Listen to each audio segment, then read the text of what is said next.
नमस्कार, मैं हूं बाबुल विवेक और स्वागत कर रहा हूं खबरबाज पर। मेरे साथ आप देख सकते हैं इस वक्त मानस कुमार सिंह।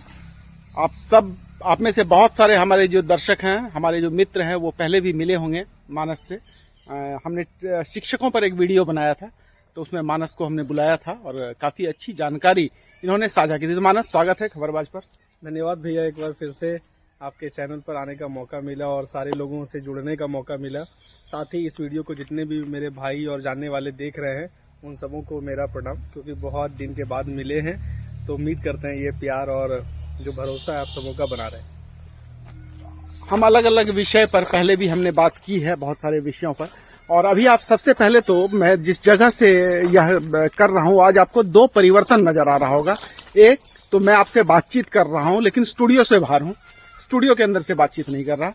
दूसरी कि ये जो हम लोग आउटडोर शूटिंग्स करते थे, जहां हमें पब्लिक ओपिनियन लेना होता था या किसी भी चीज के विषय को दिखाना होता था, किसी भ्रष्टाचार को दिखाना होता था, तो वहां पर हम आउटडोर करते थे। किंतु आज हम आउटडोर हैं और केवल हम लोग आपसे बात करेंगे। जैसे पिछली बार भी हमने और मानस ने बात की थी, तो हम लोग स्टूडियो से आपसे बात कर रहे थे, लेकिन इस वक्त हम जहां पर खड़े हैं, आप देखेंगे काफी खूबसूरत ये नजारा। यहाँ पर मेरे चारों ओर हरा भरा नजारा आपको नजर आएगा। ये चारों ओर बिल्कुल हरा भरा है। यहाँ पर ढेर सारे फल फूल, साथ में लकड़ियां और सब्जियों की जो है यहाँ पर बहुत सारी वेराइटीज लगी हुई है। यहाँ पर मैं आपको बता दूं कि आम के पेड़ हैं, साथ में चारों ओर जो आप देख रहे होंगे, ये चारों ओर जो है सागवान के पेड़ मेरे ठीक पीछे आपको नजर आएगा। मैं आपको अच्छे से दिखाता हूँ। ये जो मेरे पीछे आपको बड़े बड़े पेड़ नजर आ रहे हैं दीवार के किनारे, ये सागवान के पेड़ हैं। इसके बाद ये जो आप देख रहे हैं, ये फूल है। ये आप जानते हैं पूजा के लिए इन फूलों का उपयोग होता है। ये सफेद सफेद फूल होते हैं। और ठीक मेरे अगर आप दूसरी ओर देखेंगे तो यहाँ पर आपको अड़हुल भी नजर आएगा। खैर, मैं आपको चलता जाऊंगा और आप जो है देखते जाइएगा। और अब हम लोग विषय पर आते हैं। विषय यह है कि आज जब हमारी मानस से मुलाकात हुई, तो अभी हमारी बातचीत हो रही थी कि आखिर जो एनडीए है, जिसने 2 पारी को पूरा कर लिया है केंद्र सरकार में और 24 में फिर से चुनाव होने हैं, तो जो एनडीए है वो मजबूत है या पिछली बार जो बिखरा हुआ विपक्ष था, जो विपक्ष अलग अलग दलों में बटा था, इस बार 2024 के चुनाव को लेकर वो पूरा का पूरा विपक्ष एक पाले में आ गया है और इंडिया गठबंधन के तहत अब 1:1 के फॉर्मूले के साथ देश में चुनाव होगा। और मुझे लगता है कि मैंने अपने होशो हवास में ऐसा नहीं देखा है कि ऐसा कभी चुनाव हुआ हो। जब भी चुनाव हुआ है मानस, तो हम लोगों ने देखा है कि लोग अलग अलग दल अलग अलग तरीके से अपना अपना दल लड़ा है या छोटे छोटे गठबंधन हुए हैं। ये जो है ना भैया, ये अभी भारत में जो मौजूदा राजनीतिक परिस्थिति थी, इस परिस्थिति के बीच यही मांग था कि कैसे जो है भारत में विपक्ष को मजबूत किया जाए। क्योंकि कौन सी पार्टी अच्छी है या कौन सी पार्टी बुरी है, सब अपने आप में अच्छी और बुरी अगर आप अपने अपने विचारधारा के अकॉर्डिंग देखें और आप अपने अपने नजरिए के अकॉर्डिंग देखें, तो आपको कोई दूध की धुली भी नहीं मिलेगी। लेकिन एक लोकतंत्र के अंदर एक मजबूत विपक्ष होना लोकतंत्र के लिए बहुत जरूरी है, आम आदमी के लिए बहुत जरूरी है। अभी जब 2 बार से एनडीए जो है सत्ता में थी, तो कहीं ना कहीं हम लोगों ने यह फील किया कि विपक्ष मजबूत नहीं है, इसलिए कई सारे ऐसे जो सरकार की डिसीजंस हुए, जिसको लेकर जनता अनकंफर्टेबल हो गई, स्टूडेंट्स अनकंफर्टेबल हो गए, लेकिन फिर भी सरकार को कोई प्रभाव और फर्क नहीं पड़ा। इसके पीछे का जो मुख्य वजह था वो यही था कि विपक्ष मजबूत नहीं था, विपक्ष एकजुट नहीं था। लेकिन अब जब जाकर इंडिया के बैनर तले सारा विपक्ष एकजुट हुआ है, तो निश्चित ही मुझे लगता है कि सरकार का जो काम करने का तरीका होगा, चाहे सत्ता में कोई भी आए, अगर विपक्ष वहां मजबूत है किसी भी सरकार में, तो हमको लगता है क्या कि जो जनता के लिए जो निर्णय होगा, जो जनता के लिए बनाया जाने वाला पॉलिसी होगा, उसमें कोई बहुत बड़ा अन्याय नहीं कर पाएगी गवर्नमेंट। कहीं ना कहीं वो जनता के दबाव में हमेशा रहेगी। बिल्कुल। एक चीज और भी है, तो अभी फिलहाल तो हमको लगता है कि जो चुनाव आने वाला है मानस जी, तो ये चुनाव 24 में होना है जी। और पिछले बार विपक्ष बटा हुआ था, तो मोदी जी ने जो है अपना दूसरी पारी अपनी बड़ी आसानी से 19 के चुनावों में खेला था।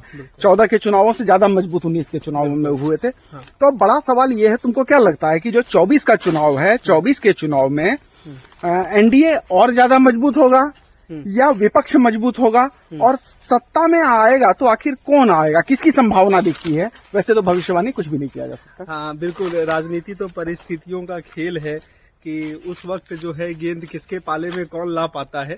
लेकिन जो इस बार का चुनाव है वो इतना भी आसान नहीं होगा मौजूदा पार्टी जो सत्ता में है उनके लिए, क्योंकि जिस तरीके से इस इंडिया गठबंधन को एकजुट करने में राहुल गांधी ने अपनी बहुत बड़ी भूमिका निभाई है, उसको आप नजरअंदाज किसी भी कीमत पे नहीं कर सकते हैं।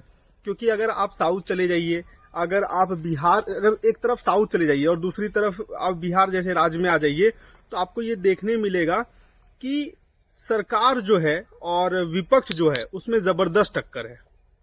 टक्कर इस तरीके से है कि आप देखिए बिहार की जो मौजूदा सरकार है लगातार नौकरियां चाहे वो जैसे भी दे, जिस भी तरीके से दे, जो भी उनका एजेंडा रहे, लेकिन वो सरकारी नौकरियां और भर्तियां निकाल रही है और कर रही है। वहीं दूसरी तरफ जो केंद्र सरकार है, आप देखिए कि पूरे साल में 10,000 भी नौकरी नहीं है। तो कहीं ना कहीं जो युवा है, जो नई पीढ़ी है, जो यंग जनरेशन है, जो अब आने वाले 10 साल, 20 साल, 25 साल तक एक्टिव वोटर्स रहेंगे, उनके बीच एक बहुत बड़ा आक्रोश है मौजूदा सत्ताधारी पार्टी के लिए। और वहीं दूसरी तरफ जो इंडिया गठबंधन की जो अलग अलग पार्टियां हैं, चाहे आप आम आदमी पार्टी को ले लीजिए, दिल्ली में वहां पर गवर्नमेंट स्कूल देखिए कितने बेहतरीन तरीके से उसके लिए काम किया गया। आप वहां पर देख लीजिए बहुत सारी सरकारी सुविधाएं और व्यवस्थाओं को बदला गया। आप बिहार आ जाइए, यहाँ भी पुलिस की भर्ती, शिक्षक की भर्ती लगातार समय समय पे की ही जा रही है।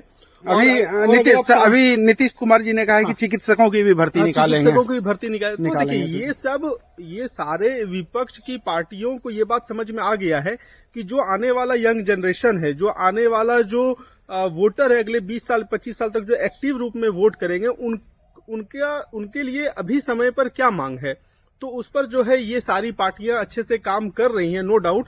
और इन्हीं चीजों को चुनाव में मजबूती से ये लोग उठाएंगे और मोदी जी को एक कड़ा टक्कर, यानी बीजेपी को जो है कड़ा टक्कर जो है देगी।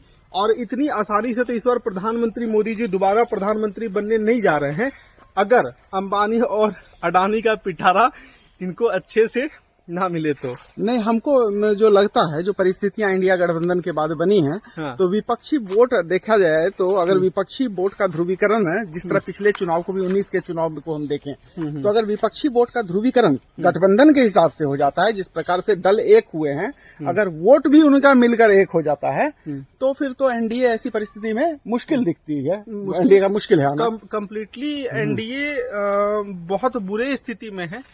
लेकिन ये बात एनडीए नहीं समझ पा रही है, या मुझे लगता है क्या समझ भी रही है, तो ये चाह रही है कि हम इसको धर्म के एजेंडे से जो है खत्म कर देंगे और अपने एजेंडे पर चुनाव लड़ लेंगे। तो ऐसा होता आया है कि एनडीए जो है अपने, क्योंकि 2014 के चुनाव में कोई नहीं जानता था कि हिंदुत्व जो है चुनावी मुद्दा देश में बनेगा, और भारतीय जनता पार्टी ने हिंदुत्व के मुद्दे पर 2014 का चुनाव जीता। 2019 का चुनाव उन्होंने देखा कि जब 14 में सफल हुए तो 19 में और एग्रेसिव हिंदुत्व जो है उसका फॉर्मूला अपनाया और मजबूत हुए। तो आप देखिए ना, तो इसका काउंटर क्या है ना कि आप देख लीजिए इंडिया के अंदर आने वाले अलग अलग दल जातीय जनगणना को किस तरीके से सपोर्ट कर रहे हैं और किस तरीके से बिहार में जातीय जनगणना की गई है। तो अगर आप ये सोच रहे हैं कि मोदी जी धर्म के एजेंडे पर लाएंगे चुनाव और उसी पर लड़ेंगे, तो इस ग्राउंड पर जो है ना इंडिया गठबंधन के नेता और उनकी पार्टियां जो है वो भी कहीं पीछे नहीं है, क्योंकि उसको काउंटर जाति जैसे एजेंडे से करेगी ये लोग।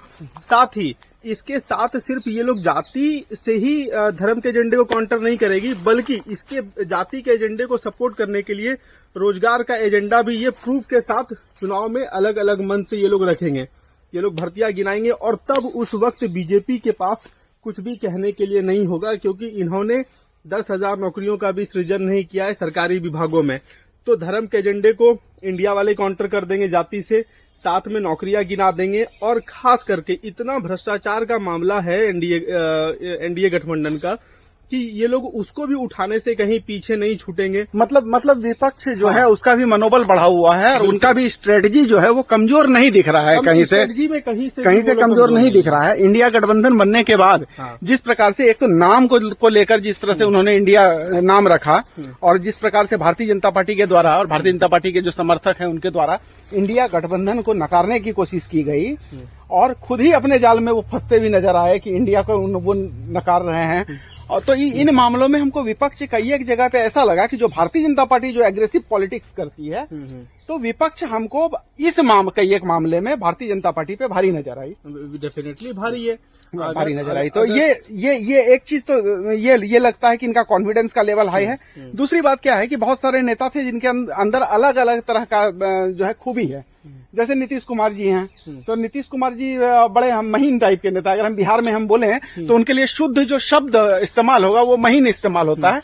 महीन का मतलब कि जो है प्रखर, मतलब जिनके पेट में भी दांत होता है। राबड़ी देवी ने जैसा उनके बारे में कहा था कि उनके पेट में दांत है, तो उस टाइप के इंसान की वो क्या सोच रहे हैं और वो क्या करने वाले हैं वो कोई नहीं समझ पाएगा। अभी हाल ही में शिक्षक नियुक्ति के मामले को लेकर आज शिविर लगाया गया हर एक जिले में नियुक्ति पत्र बांटने के लिए। तो कल माननीय मुख्यमंत्री जी किसी मंच पर थे तो वहां पर आरजेडी के नेताओं को ही उन्होंने हड़का दिया कि अभी जो ये शिक्षक नियुक्ति की जो प्रक्रिया है ये सिर्फ आप अपने नाम पर मत गिनवाइए और पोस्टर में मत लिखिए कि जो आपने किया सो किया, कहिए कि राज्य सरकार ने किया। तो कहने का मतलब ये एक इशारा है उनके साथ वाली पार्टियों का भी कि देखो काम तो हम ही किए थे, काम हम ही कर रहे हैं और राजनीति भी हम ही कर रहे हैं। तुम लोगों को साथ रहना है तो साथ रहकर करो, सिर्फ अपना वाहवाही करोगे तो फिर हम कभी भी पलट जाएंगे। नहीं तो उनका तो बिल्कुल निसंदेह उनका जिस तरह से वो चीजों को करते हैं, चाहे शिक्षक की बहाली की बात करें, अलग अलग तरह का उनका हम लोग देखते हैं बिहार में। पावर को कभी अपने हाथ से दूसरे हाथ में नहीं जाने देते हैं और पावर का इस्तेमाल भी बड़ा साथीराना तरीके से करते हैं। ये नहीं कि वो तुरंत रिएक्ट कर जाते हैं। आप अनंत सिंह के मामले में देखिए, अनंत सिंह को कैसे ठंडा किया गया। इस तरह की बिहार में बहुत सारे विषय, भारतीय जनता पार्टी का साथ छोड़ने और पकड़ने की बात हो। लेकिन फिलहाल एक सबसे बड़ी बात जो लोगों के मन में ये आ रही है कि विधानसभा चुनाव में इंडिया गठबंधन एक होकर नहीं लड़ेगा। जैसा मध्य प्रदेश, छत्तीसगढ़ के चुनाव में आम आदमी पार्टी अलग लड़ रही है, कांग्रेस अलग लड़ रही है, तो इसी तरह से अलग अलग पार्टियां अलग अलग विधानसभा चुनाव में लड़ेंगी। लेकिन लोकसभा चुनाव में ये सभी एक हो रही हैं। तो सबसे बड़ा शंका हमको इस बात पे होता है कि इनके वोटों का कितना जो है ध्रुवीकरण हो पाएगा, इनके वोट कितना जुड़ पाएंगे आपस में। क्या आम आदमी पार्टी का कार्यकर्ता राष्ट्रीय जनता दल के उम्मीदवार को वोट देना पसंद करेगा, या क्या राष्ट्रीय जनता दल जो है वो किसी और को, कांग्रेस को वोट देना पसंद करेंगी? क्या यादव समाज के लोग कांग्रेस को वोट दे सकेंगे? भैया देखिए, मुझे लग रहा है ना कि जो इंडिया गठबंधन है ना वो इसी एजेंडा पे काम कर रही है कि बीजेपी से जीत पाओ या नहीं जीत पाओ ये तो सेकेंडरी मैटर है, लेकिन उसको अगले बार इतनी मजबूत परिस्थिति में नहीं रहने देंगे कि वो विपक्ष के नेताओं को जब चाहे दबा दे, विपक्ष को जब चाहे खत्म कर दे, किसी की पार्टी को जब चाहे तोड़ दे। तो मुझे लगता है ना कि और जब ये चीज विपक्ष करने में कामयाब हो जाएगी ना तो फिर ही उसके बाद चांसेस है कि विपक्ष फिर पक्ष में आ पाए और जो उनका एजेंडा है वो उस पर काम कर पाए।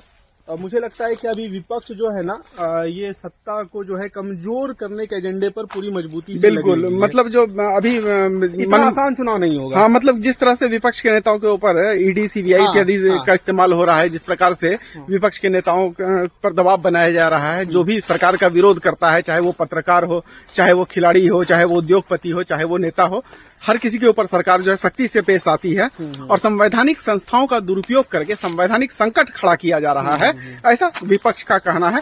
और कई एक जगह पे यह देखने में भी आता है। आप देखते हैं ना भैया कि जब जंगल में हाथी पागल हो जाता है तो उसको महावत भी जाके नहीं संभाल सकता है। जो एक्सपीरियंस्ड महावत हो उसको कैप्चर नहीं कर सकता, उसको दूर से इंजेक्शन मारा जाता है, मारने के लिए नहीं, कमजोर करने के लिए, ताकि जब वो कमजोर हो जाए तो फिर हम उसको अपने कब्जे में लेते हैं। तो वही हाल अभी मौजूदा जो है सत्ता का है भारत में, कि सत्ता जो है मन मर्जी करती है, जो चाहे वो करती है। जो भी उनके खिलाफ में आवाज उठाते हैं उनके ऊपर ईडी लगा दो, सीबीआई लगा दो, इनकम टैक्स लगा दो, इस तरीके की चीजों को वो करते रहते हैं। तो ये था आज का हमारा डिस्कशन। और अगर आपको इस डिस्कशन में और भी किसी टॉपिक पर सुनना पसंद है या फिर आप चाहते हैं कि हम आप सब मिलकर बैठकर बात करें तो काइंडली कांटेक्ट विद बाबुल भैया और बातचीत करिए। बातचीत करने से क्या होता है ना, आप समाज को एक नजरिया दे पाते हैं कि आप क्या सोचते हैं, कि आप भी वही सोचते हैं जो आम जनता के लिए जरूरी है, और अगर जरूरी है तो अपनी बातों को रखिए। और अगर आपको लगता है कि पार्टी ज्वाइन करना चाहिए, नेतागिरी करना चाहिए, सिर्फ वाहवाही करना चाहिए, तो all the best to all. तो ये आज की चर्चा थी। हमने इंडिया गठबंधन पर एक छोटी सी संक्षिप्त सी चर्चा की, आपको समझाने का प्रयास किया, आपको बताने का प्रयास किया आप क्या सोचते हैं, आपके मन में क्या विचार आता है। आपके विचार भी है, आपके सुझाव भी हमारे लिए महत्वपूर्ण है। तो आप अपने विचार, अपने सुझाव कमेंट सेक्शन में जरूर करें। साथ ही आपको हमारी यह चर्चा कैसी लगी, हम आगे भी भविष्य में भी इस प्रकार की चर्चाओं को करना चाहेंगे। अगर आप ऐसा चाहते हैं तो कमेंट सेक्शन में जरूर बताएं। बने रहिए खबरबाज के साथ। आज के वीडियो में इतना ही। धन्यवाद। Thank you. जय हिंद। इंकलाब जिंदाबाद।